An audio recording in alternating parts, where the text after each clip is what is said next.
الحمد لله رب العالمين والصلاة والسلام على سيد الأنبياء وأشرف المرسلين وعلى آله وصحبه أجمعين.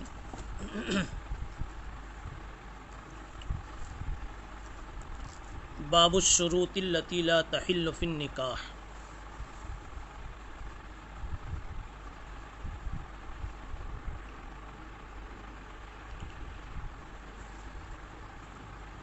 بلکہ اس کے اوپر کا باب ہے باب الشروط فی النکاح.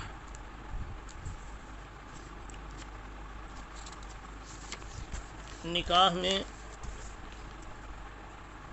جو شرائط ذکر کی جاتی ہیں ان کا بیان. الشروط المتعلقہ بالنکاح، نکاح میں جو شرطیں لگائی جاتی ہیں ان شرطوں کا بیان ہے.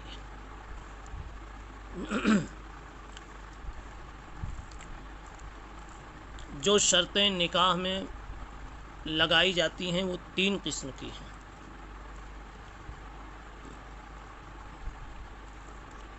پہلی قسم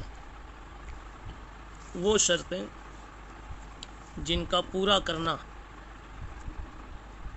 ہر حال میں لازم اور ضروری ہو شوہر کے لیے، یعنی عورت نکاح میں شرط ایسی لگائے جن شرطوں کا شوہر کے ذمے پورا کرنا بہرحال لازم ہے، اور وہ صحیح شرطیں ہیں، اور وہی شرط ہے جس کو قرآن مجید نے پیش کیا.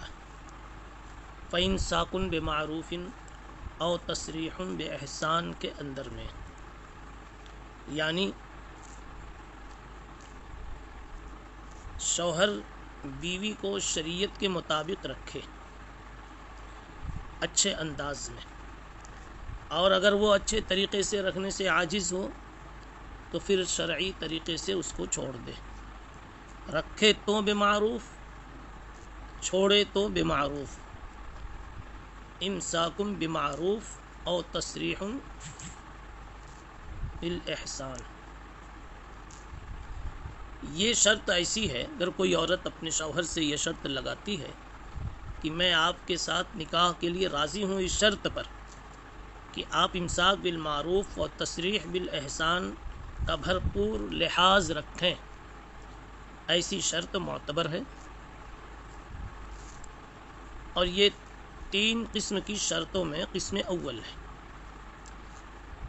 دوسری قسم وہ شرط جو بالکل عقد نکاح کے مزاج کے خلاف ہو، شریعت میں اس کی وفا کی، اس کو پورا کرنے کی گنجائش نہ ہو، جس کا پورا کرنا بالاتفاق حرام ہو. مثلا عورت ایسی شرط لگائے کہ میں نکاح پہ راضی ہوں اس شرط پر کہ تم اپنی سابقہ بیوی کو طلاق دے دو. ایسی شرط کا پورا کرنا درست نہیں، قبول کرنا بھی درست نہیں. تیسری قسم وہ شرطیں جن میں طرفین میں سے کسی کا کوئی فائدہ ہو. مثلا عورت یہ شرط لگائے کہ اس کے ہوتے ہوئے، عورت یہ کہے کہ میرے ہوتے ہوئے کسی دوسری عورت سے تم شادی نہیں کر سکتے، یا فلاں ہی گھر میں تم کو رہنا ہوگا، کسی اور جگہ نہیں رہ سکتے. یہ تیسری شرط اس انداز کی ہے کہ جمہور علماء ایسی شرط کو بھی غیر معتبر اور غیر صحیح قرار دیتے ہیں. امام احمد اور امام اسحاق ان دونوں حضرات کے نزدیک ایسی شرط معتبر ہے.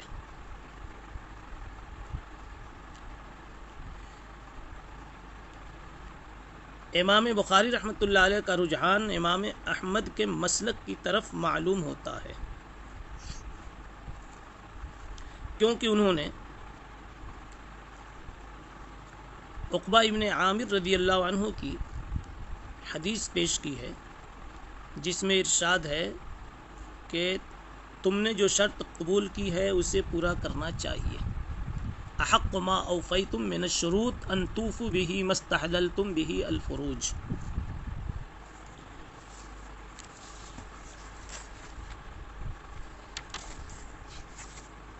اب آپ مختصر طور پر اس اختلاف کو اور شرطوں کو جاننے کے بعد پہلے عبارت دیکھیں.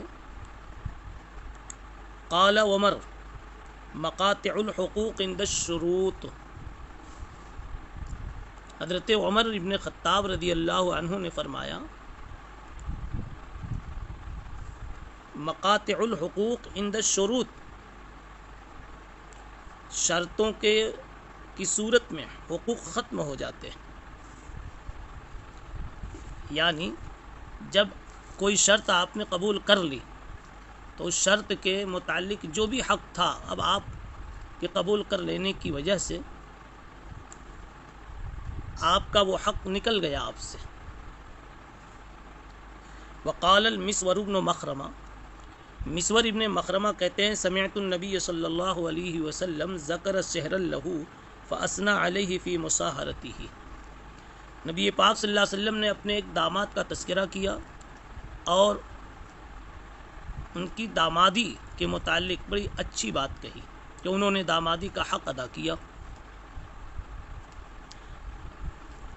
چنانچہ آپ نے فرمایا کہ حدثنی فصدقنی ووعدنی فوفى لی، کہ اس آدمی نے مجھ سے بات کی تو سچ بات کہی، وعدہ کیا تو پورا کر کے دکھایا. یہاں پر ایک بات تو حضرت عمر ابن خطاب رضی اللہ تعالی عنہ کی آئی اور ایک بات مسور ابن مخرمہ کی. اب اس باب کے اندر میں ایک تیسری چیز ہے، وہ مرفوع روایت ہے عقبہ ابن عامر کے حوالے سے، اس کو بھی یہاں دیکھ لیجئے، پھر بات آگے بڑھائی جاتی ہے. بہی قال حدثنا ابو الولید ہشام بن عبد الملک قال حدثنا لیث عن یزید ابن ابی حبیب عن ابی الخیر عن عقبۃ عن النبی صلی اللہ علیہ وسلم قال احق ما اوفیتم من الشروط ان توفوا به ما استحللتم به الفروج. نبی پاک صلی اللہ علیہ وسلم نے ارشاد فرمایا تمام شرائط میں سب سے زیادہ ان شرائط کا پورا کرنا لازم ہے جن کی وجہ سے تم نے اپنی بیویوں کی شرمگاہ کو حلال کیا، جن کی وجہ سے تم نے نکاح مکمل کیا ہے. شرمگاہ حلال کیا کا مطلب نکاح تم نے مکمل کیا. اب تین قسم کی شرطیں آپ کے سامنے آئی تھی. پہلی شرط جو قرآن و سنت کے مطابق، دوسری شرط بالکل قرآن و سنت کے خلاف ہے. مثلا پہلی شرط تو یہ تھی بیوی کہے کہ رکھنا مجھے تو اچھی طرح رکھنا، چھوڑنا تو اچھی طرح سے چھوڑنا. دوسری شرط عورت کوئی واہیات شرط لگائے کہ تم مجھ سے شادی اگر کرتے ہو تو اپنی فلاں بیوی کو تم کو طلاق دینا ہوگا. تیسری شرط جس میں زوجین میں سے کسی ایک کا فائدہ ہو اور ایک کا نقصان ہو، کسی ایک کا فائدہ صرف جس میں مضمر ہو. اس تیسری شرط کے سلسلے میں ابھی میں نے عرض کیا جمہور اس کو بھی غلط مانتے ہیں، البتہ امام احمد اور اسحاق ابن راہوے وغیرہ اس کو صحیح قرار دیتے ہیں. امام بخاری رحمۃ اللہ علیہ کا رجحان بھی امام احمد ابن حنبل وغیرہ کی طرف ہے، اس لیے کہ انہوں نے جو روایت پیش کی ہے مرفوع روایت عقبہ ابن عامر کے حوالے سے، اس میں نبی پاک صلی اللہ علیہ وسلم کا یہ ارشاد ہے کہ نکاح کے وقت جو شرطیں لگائی جاتی ہیں ان کا پورا کرنا سب سے زیادہ لازم اور ضروری ہوتا ہے. اس سے پتہ چلتا ہے نکاح کے وقت جو شرط اس قسم کی لگ گئی اس کو پورا کرنا چاہیے.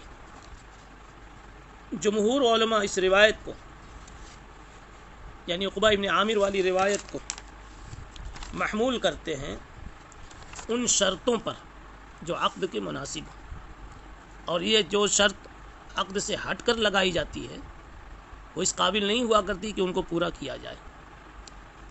اور باب کے ذیل میں ترجمۃ الباب کے بعد فوراً جو حضرت عمر رضی اللہ تعالی عنہ کا ایک اثر پیش کیا، قال عمر مقاطع الحقوق عند الشروط،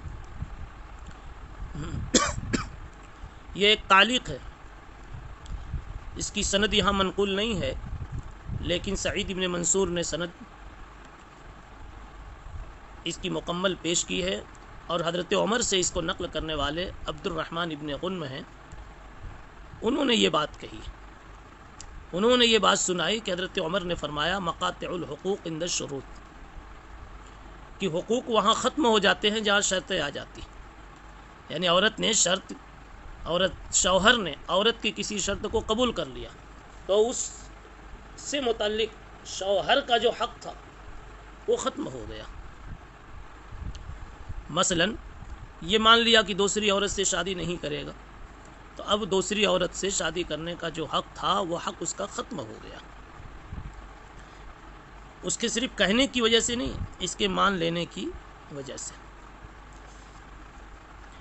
اور دوسرا اثر، دوسری تعلیق بلکہ اس میں حضرت مسور ابن مخرمہ کی، انہوں نے فرمایا کہ میں نے نبی پاک صلی اللہ علیہ وسلم کو ایک مرتبہ اپنے ایک داماد کا تذکرہ کرتے ہوئے سنا، اور داماد کی بڑی اچھی تعریف کی دامادی کے تعلق سے، کہ گویا انہوں نے دامادی کا حق صحیح ادا کیا، اور حضور پاک صلی اللہ علیہ وسلم کی جو صاحبزادی ان کے نکاح میں تھی ان کے ساتھ حسن سلوک کیا۔